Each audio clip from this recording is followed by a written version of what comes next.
Hello, my name is Brian Hamilton. I'm honored to be here today at the Wearable Technologies Show with our friends from the UK and also from the rest of the world. I'm here in two capacities today. First, I'm the founder and president of Hippo Technologies, which is a virtual care company focused on a mission of democratizing healthcare access for all via wearables and traditional mobility. The delivery system for Hippo Technologies is via an open, interoperable, GDPR and HIPAA compliant platform, which supports integration and open APIs with the modern day healthcare enterprise. Hippo Technologies' core mission is to bridge the gap between physical and virtual care, enabling healthcare providers and educators to overcome the barriers of time, distance, and training, all through the best mobility and the best wearables and heads-up displays the market has today. Secondly, I'm here as an evangelist of the wearable computer industry as a whole and the ecosystem and all the partners and ISVs and system integrators that have helped to get the space to be advanced to where it can become the new norm for the future of mobility. In 2016, I was a founder of the company RealWear, and we set out with a mission to be able to bring wearable computing to industry. And now today I sit in front of you with being able to bring forward these types of devices in both industry and also in medical. The journey to launching Hippo Technologies took shape pre-COVID in 2019, when I had the opportunity to deploy some of the first hands-free wearable computing use cases in virtual proctoring, consultation, rounding, and teaching in sub-Saharan Africa, specifically Nigeria. My time in Africa showed me what was possible and with hands-free wearable technology on the front lines and in the field, and how our industry can actually make a difference in providing access for people who need on-demand clinical support. There was a value stream for all stakeholders in delivering healthcare via hands-free mobility, which included the doctors, the nurses, the EMTs, the educators, and most importantly, the quality of experience with the patients. My time in Africa was life-changing, as I got to make lifelong friends, such as my co-founder, Dr. Wally Suleiman, who you'll hear from later. And I got to walk the walk and learn how to deploy wearables in complex connectivity environments. And most importantly, got to see a first-person point of view of the impact of virtual care delivered via wearables at the patient level, where demand significantly outweighed supply. From my time in Africa, I knew virtual care delivered via wearables and heads-up displays could actually change healthcare as we know it.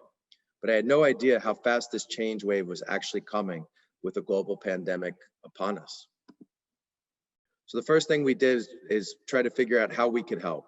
So we donated and put these devices, heads-up display, monocular devices on the front line of some of the top hospitals in Wuhan that were in the front lines of the pandemic, so that we could limit the waste of personal protective equipment and limit the number of people that had to go on the ICU COVID wards.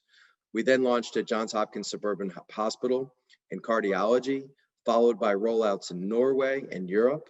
And then we went on to work with some of the top teaching hospitals, medical device companies, and nursing schools in the world. In the rest of this presentation, you will hear from some of the key people who are part of this journey, who also share in this vision that wearables and heads-up displays can disrupt healthcare as we know it. And we can show you firsthand some of these use cases and how they're being deployed. Thank you, and honored to be here today. Next up to share his journey in wearables is Dr. Raphael Grossman, who is an internationally recognized surgeon and disruptive innovator. He's a focus and passion for the convergence of healthcare and technology. Dr. Grossman is a true pioneer of wearable tech and healthcare, and he actually performed the first ever documented wearable enabled surgery on June 20th, 2013 on Google Glass. Dr. Grossman has been a featured TEDx speaker, and he believes that wearables, augmented reality, and mixed reality represent the evolution of human-machine interface. Dr. Grossman will share more on the history of wearable computing, and it's an honor to be able to welcome a true pioneer in Dr. Grossman. Hello, I'm a general surgeon, and obviously my patients are my first priority and my first interest. But I do have a passion for the power of technology and healthcare convergence. I think that the smart use of technology can really help us communicate and connect in a better way. can help us be augmented, enhanced as humans in order to provide better care. And in a way, technology can certainly, paradoxically, bring healthcare to be what it should be, a more humane, a more empathetic and compassionate activity. I'm always passionate about also the history. If we think about a device like this, right, with the help of a card in a stereoscopic fashion, we could almost immerse ourselves in a not real 3D situation. We have gone very far. A device like this about 100 years ago made us dream farther. 2013, when the Google Cardboard appeared, a device that with the help of a smartphone with either 360-degree video or with computer-generated content can transport yourself to a different world and have your mind be almost tricked, changed, modified and enhanced the power of virtual reality. And it has the power to, in a way, heal. When I used a Google Glass back in 2013 to connect my students via a streaming from my perspective to the point of view of my surgery, and they were located remotely. This had never been done. And that caused a lot of excitement because potentially it started to make us think different about the use of head-mounted displays during surgery or during the healthcare. We have gone, I would say, warp speeds. This is the blade from Vuzix. I love the form factor. Is a device that looked like a cool, shades, but actually is a device augmented with the power of augmented reality. A device like this has the potential to change how we connect and how we communicate. If we go back to virtual reality, XR Health is doing with the Pico device, not just doing virtual reality, but doing telemedicine in virtual reality. They have the platform itself, it connects you via telemedicine with an occupational therapist or a physiatrist or a physical therapist, and that person remotely in virtual reality can evaluate your range of motion or your flexibility and mobility and whatnot, and give you directed, personalized advice. Again, the smart use of technology in order to connect and communicate us better, but also in order for us to do a better healthcare. When I see the power of a device like the Magic Leap, right? You can see through, but you can also immerse yourself in a extended reality, in a reality that it goes beyond the capabilities of the real world. The potential of this extended reality is really only limited by our imagination. We have obviously also the HoloLens 2. The HoloLens 2, like the Magic Leap, creating a digital world that responds to the physical cues, to the physical clues of the real world. It is exciting to see that telemedicine is evolving the way it is evolving, and you have platforms like Hippo, for example, that uses that innovation, that technology in order to enhance how we provide healthcare. The WHO projected by 2030 the deficit of providers, healthcare providers, is going to be close to 20 million people.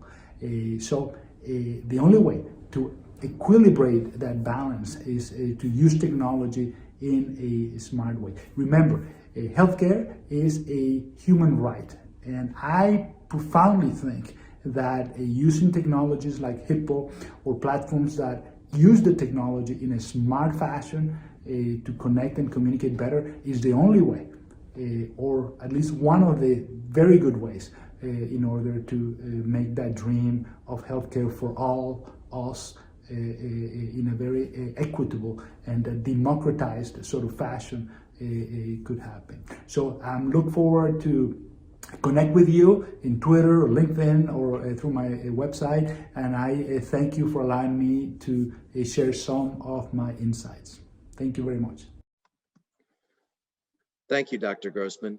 Next, I'd like to introduce Mitch Vanderpoel, the Senior Manager of Clinical Services at AngioDynamics, based right here in the UK. Mitch has a unique blend of clinical and technical experience, and also is a pioneer of the implementation for training around proctoring and other use cases. I admire Mitch, have learned so much from him about the nuances and the idiosyncrasies that you have to think about in the deployment of wearables and heads-up display in proctoring and other use cases. I'd like to turn it over to Mitch to share more on what impact he sees coming in telemedicine that wearables will make, as well as why he's excited about monocular form factors like the RealWear HMT and other monocular devices for supporting companies like AngioDynamics. Welcome, Mitch. Hello, my name is Mitch Vanderpoel. I've been working in healthcare my entire career. I trained and worked as a radiation therapist in Australia and then in the NHS before moving into industry. Previously, I worked with Elekta to develop the Unity MR-Linac, and now with AngioDynamics, we offer training and procedure support across Europe for the ablation and thrombo management technologies. Having grown up watching shows like Star Trek, Stargate, and even the Jetsons, the use of technology to allow for medical services at a distance has always seemed like some futuristic concept, but it seems like I'm living in that future now. COVID has forced the world online, including medicine. Training, support, and proctoring are all essential services for the successful adoption of new medtech devices. The limitations of access to hospitals during this past year has shown there is definite need for other solutions. FaceTime or other handheld remote support has been a clunky approach in our experience. Wearables seem to offer a much simpler solution. Being able to see what the real issue is, rather than a rough description, is powerful. Many things are lost in translation. Sitting on the shoulder of a working physician and engaging with them mid-procedure through the audiovisual capabilities is powerful. The same goes for allowing a proctor to speak directly to a new adoptee and guide their hands during that procedure. It's very, very powerful. This is the future. Many physicians I've spoken to recognize that teaching approaches in general need to change. The level of competencies required and how to achieve them can be difficult. Taking advantage of devices like the RealWear HMT allow multiple learners to watch an expert, or vice versa. Experts can assess learners for competency. More than that, having access to on-the-spot resources like expert procedure videos via inbuilt screens further enhances learnings for doctors and clinicians. This technology negates distance, but ensures the brain's trust is at hand. This also means busy proctors don't have to cancel their own clinics to travel across the world to attend cases in person, ensuring uninterrupted care can continue. From a business point of view, a way to reduce costs but still maintain high quality service to our customers is key. Bringing clinicians together is important, but providing customer service and product support across a region as diverse as EMEA has been a real challenge. Wearables and the linked platforms like the Hippo virtual care means multiple experts can be called almost on demand whenever a case is happening. Pre-COVID, with team members traveling across the region, extra support via phone was possible, but without the often key visual component. And as we know, pictures speak 1,000 words. Wearables solve that, as long as the connection is stable. Ultimately, to me, workflow is everything. Good process breeds productivity. The easier a process, whether by minimal steps or simplified technology, then better results. Good in means good out. From time in development and training, I've developed a healthy appreciation for clear requirements that build appropriate use cases that should result in functional solutions. End user experience and awareness of real world scenarios is key for the development of any technology. Understanding the need is vital. I love technology, but the best versions are those that enhance your abilities without taxing your attention or your focus. Thank you for your time. It's a pleasure to be with everyone today. Healthcare has so many problems throughout the world, and I think many of the answers for those problems reside with the people here. And that's what I'd like to talk to you today about. A bit about my background. I started in healthcare as a dishwasher and ended up being a CEO of a very large health system. I was a two-time CMO.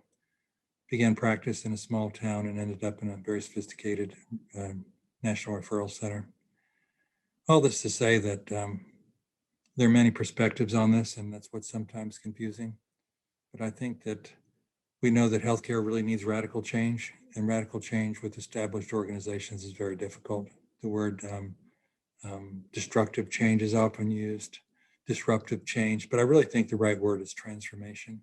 We simply need to take what we have and optimize that, but introduce a new concept of care. And that's what virtual care is about. And I think that is the answer that can make care literally available throughout the world. And we can improve care much more effectively, less expensively, and more satisfying for everyone. And virtual care and the wearables are at the heart of that. And it's incumbent upon us to recognize there are several points of failure, points of success. And I'd like to talk to those about briefly today. As we know, an unhappy end user has been the graveyard of many technologies that ends up in a box, or what I call malignant compliance. Sure, we'll use it, and it never happens. So we have to understand what their problems are. Too often, technology is a search for a solution to apply the technology to, as opposed to what it needs to be, what were the problems, and how can we bring technology and expertise to make it successful for the end user, and at the same time not creating a problem someplace else, so the problems have to be comprehensive. We can do that. Behavioral change is the objective, right? We want people to act differently, and to do that, we have to get inside their heads and meet their needs. Otherwise, it's a very short conversation. What we have, the advantage of wearables, is we can have real-time information the first time, and we can then therefore have real-time decision support right at the moment of decision when actions are performed, rather than after the fact, when quite often actions are then studied and we hope to intervene at some point. So the point of intervention is the moment of decision, and wearables and virtual care can address that major gap.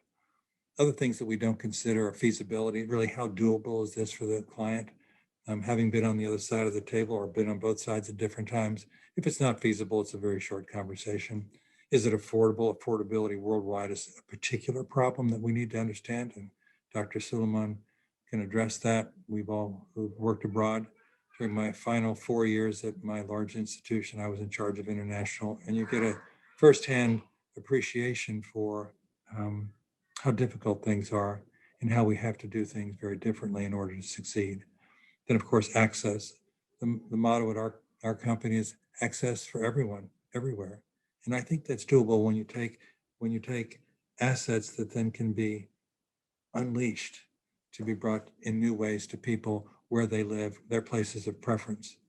So I think that today, what we need to talk about is how we transform our thinking in addition to the technology that exists.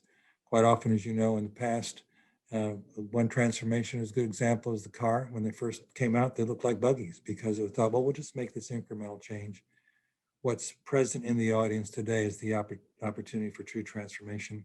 And to promote that, we've created an organization called the Healthcare Institute for Virtual Education, a crossroads for all of us who are interested in approaching disease and health in a different, more constructive, more affordable, more realistic way to give access to all. And from that, we'll create a movement. And you know how movements go from something that, oh, that'll never work, to, well, maybe, well, that's pretty good thinking to finally, of course, everybody knows that.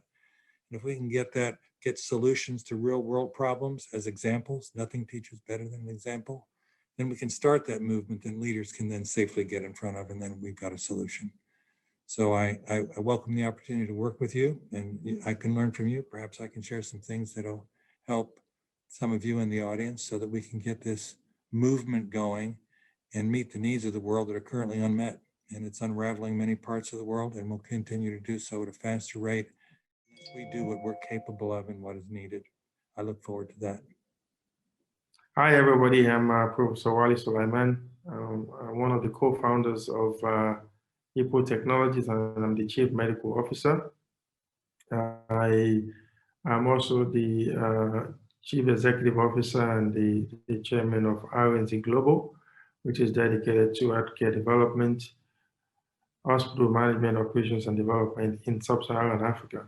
I used to be in the United States for many years and ran the Ocean Neuroscience Institute, which is now top 25 in the world.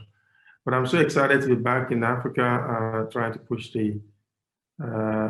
really push healthcare development in sub-Saharan Africa. So the opportunities that we have before us is enormous in terms of how to deploy innovation to drive transformation in healthcare delivery around the world.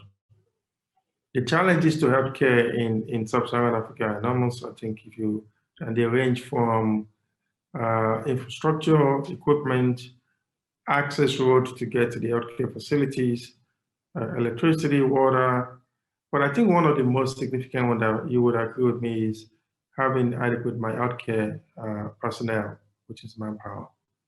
You can have very beautiful hospitals, but those hospitals, those structures are on themselves.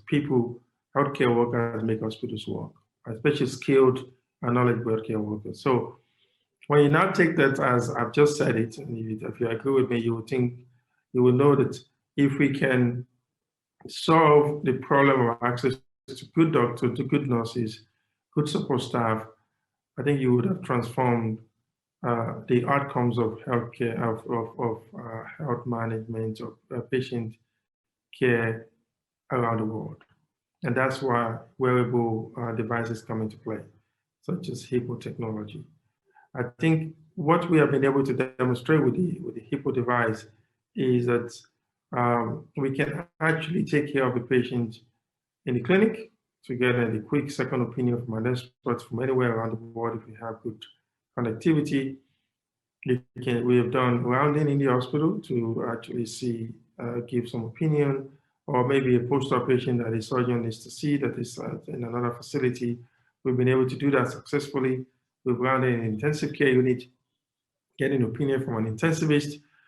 We simulate a situation where a patient in an ambulance, and it is in the ambulance, the nurse is wearing the Hippo device and actually talking to a neurosurgeon in a remote area to actually see the patient, give some advice, and at the same time also talking to an emergency physician to see what needs to be done quickly for the patient. So you can see the patient, you can instruct the nurse to actually do an exam to see how the patient is doing, you can see the screen to see the vitals, and you can intervene to actually urgently potentially improve the health of the patient. So those are examples of transformational changes that can be done and that is being done. And I think it speaks to how we can use innovation and technology to democratize access to good quality healthcare. So what does the future look like? What are the things that we need to continue to focus on to really make this something that is realistic? I think we need to think about, I think in Africa, there's an issue in the sense that people think that any problem we have can be solved just throwing money at it. I think it goes beyond that. I think it's introducing efficiency, improving processes, and making sure we leapfrog and use technology to leapfrog.